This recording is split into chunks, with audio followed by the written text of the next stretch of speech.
Self-love has become a buzzword lately, but what is it really? What is self-love? How do we love ourselves?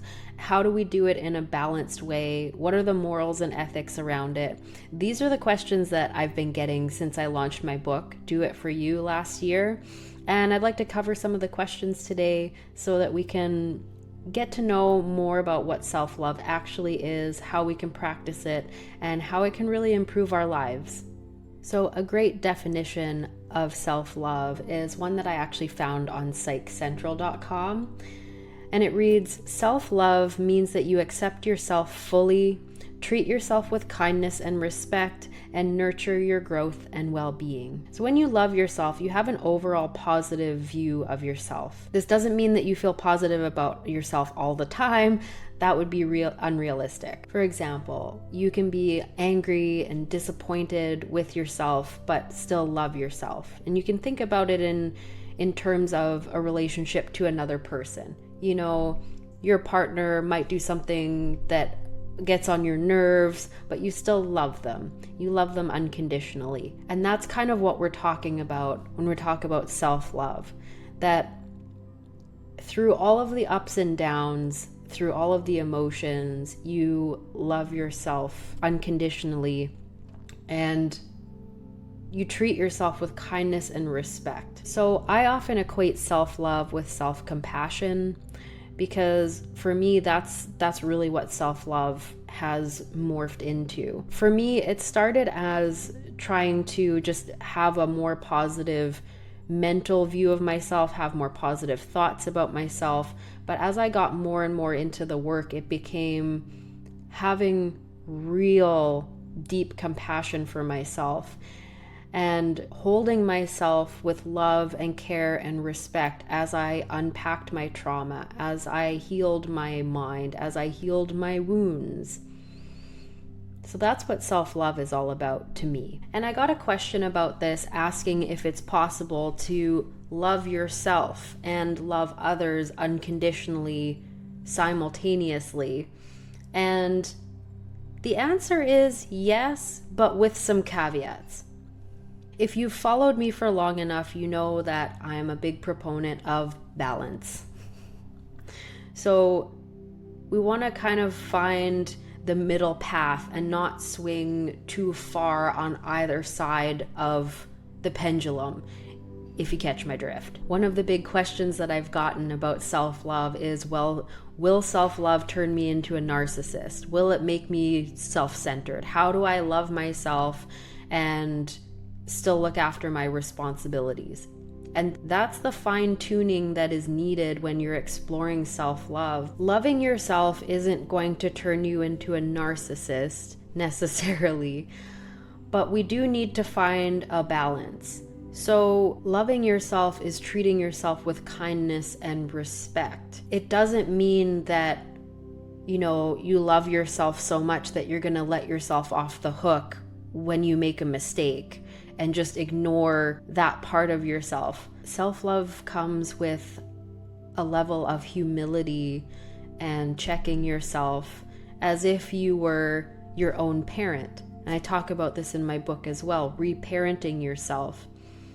There's so many layers to self-love. It's having compassion for yourself, holding yourself in kind regard, but then also holding yourself accountable and following through on the things that you say you're going to do, especially the things that you promise yourself, and doing the things that you know will help your mental, physical, emotional, and spiritual health, even if they're uncomfortable. So the same thing goes for when we're interacting with other people. Loving someone unconditionally doesn't mean that you let them off the hook if they cross a boundary or they treat you disrespectfully or do something inherently wrong. If you love that person, you're going to gently check them on that because you care about them. You don't want them to get in trouble, and you don't want them to continue acting in an unconscious way that could harm others or themselves. So self-love is also having boundaries. And for a lot of us who are exploring self-love and overcoming a negative self-image, boundaries are so important, because if you're not used to loving yourself, you will have been living in a way in which you are trying to get approval from other people. I know this. I lived it. It's not authentic. And when you're living in a way that is trying to get approval from other people, you will not have boundaries. You will be overgiving and taking on burdens that aren't yours, taking on emotions that aren't yours, and just you're wide open to everything all the time. That is not loving to yourself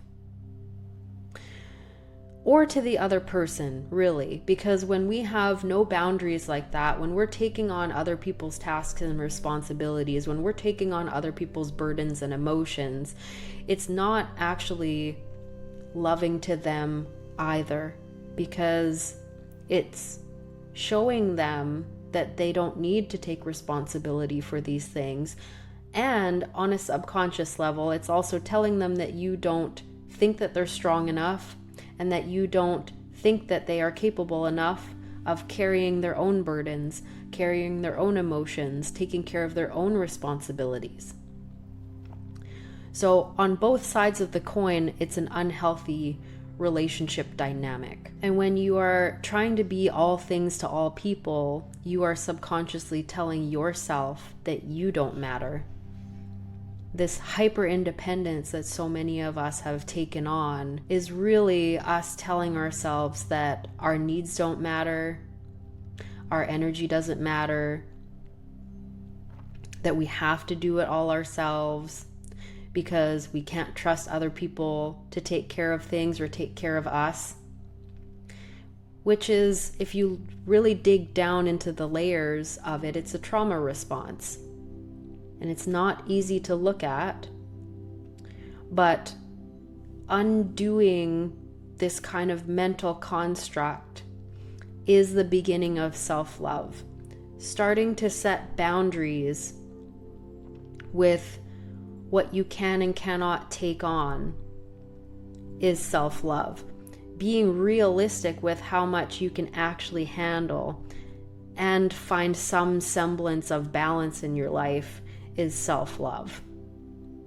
Now, sometimes when we're first getting into this taking care of self mode, we can swing way to the other side of the pendulum and start, cutting people off and having really, really strong boundaries and coming at it from kind of an angry place because we've never looked after ourselves in this way before. And maybe that's where some people get an idea that self-love is narcissistic and self-serving.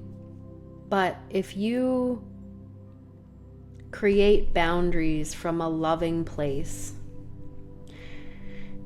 it will benefit both parties.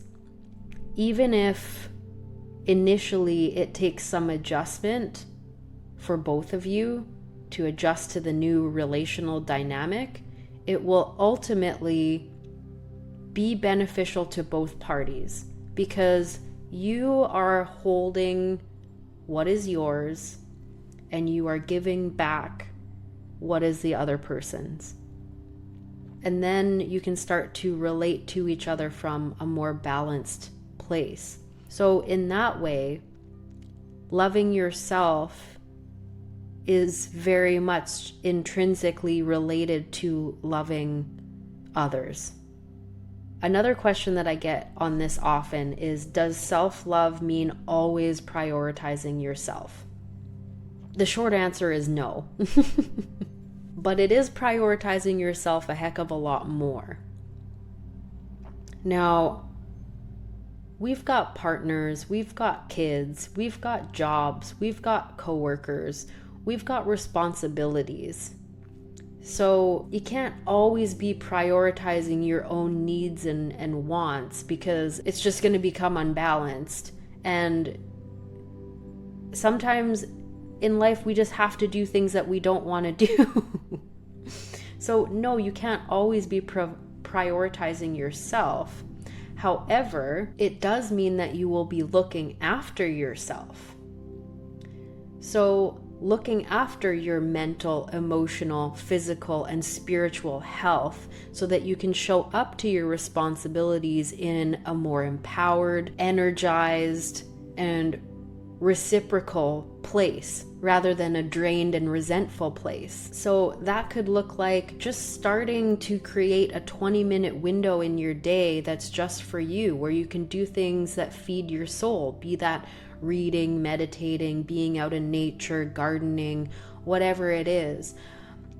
Just like you would charge your phone every day, making time to recharge your own batteries every day is vitally important. Because if you're constantly just giving, and not recharging yourself, not refilling your own cup, then you're giving from emptiness, which isn't really a gift. When you take the time to care for yourself, to refill your cup and recharge your batteries, that means that you're giving from your overflow rather than trying to dredge something up from the bottom of an empty well. Self-love also means creating a more positive view of yourself in your mind.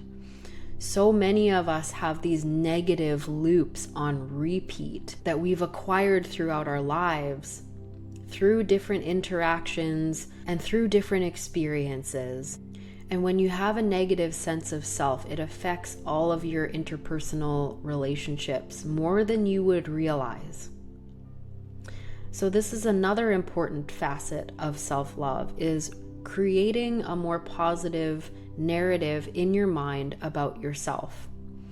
Now, I'm going to make a separate video about self-hate and shame spirals because that is a whole other topic. But ways that you can create a more positive view of yourself are by doing things like mirror work, being kinder to yourself when you make mistakes, because we all make mistakes. Being kinder to yourself when you're experiencing heavy and dense emotions, rather than judging yourself and telling yourself that you're weak or that you're doing something wrong or there's something wrong with you because you're feeling this way. We all feel dense, heavy emotions more than we'd care to admit. So if you can be kind to yourself when things aren't going your way, when you're just not feeling 100%, when you make mistakes, this is a vital part of self-love. And the more that you show yourself that kind of compassion, the more that softens your heart.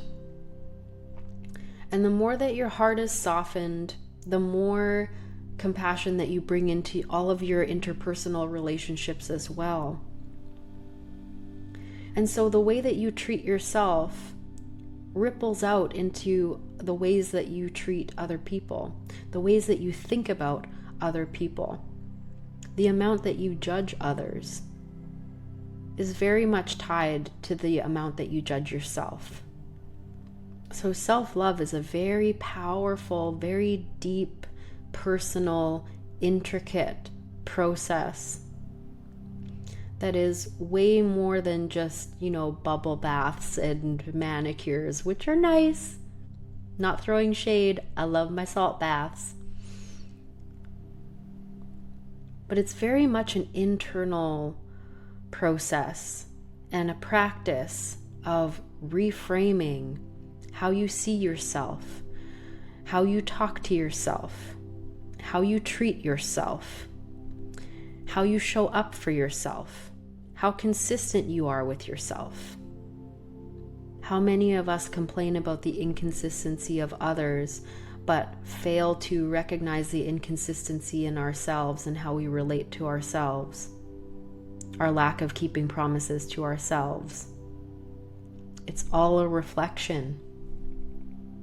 So when we can work on the interior experience, our lives with ourselves, it impacts everything around us. So one more comment that I'd like to address here is that someone actually said that forgiving myself always, quote unquote, feels like I'm cheating at this game. And this is a valid point. So forgiving yourself always doesn't mean that you're letting yourself off the hook. It doesn't mean that you're bypassing your mistakes. Anything but. Forgiving yourself means just what I've said before. Being kinder to yourself when you make mistakes. Being kinder to yourself when you do something that's not so great. We're human after all. So forgiving yourself is just being more quick to forgive yourself when you make a mistake rather than judging that mistake and berating yourself about the mistake and sending yourself into a shame spiral about that mistake. That's what forgiving yourself is all about. It's just being kinder to your own self. So all that to say, self-love is very much multidimensional, very much multifaceted. There are many layers to this. So it's being kind and respectful to yourself. It's forgiving yourself when you make mistakes and training yourself not to judge yourself when you do make mistakes, so that can keep you from spiraling when things aren't going right. It's creating a more positive view of yourself in your mind, starting to tell yourself more positive stories about who it is that you are.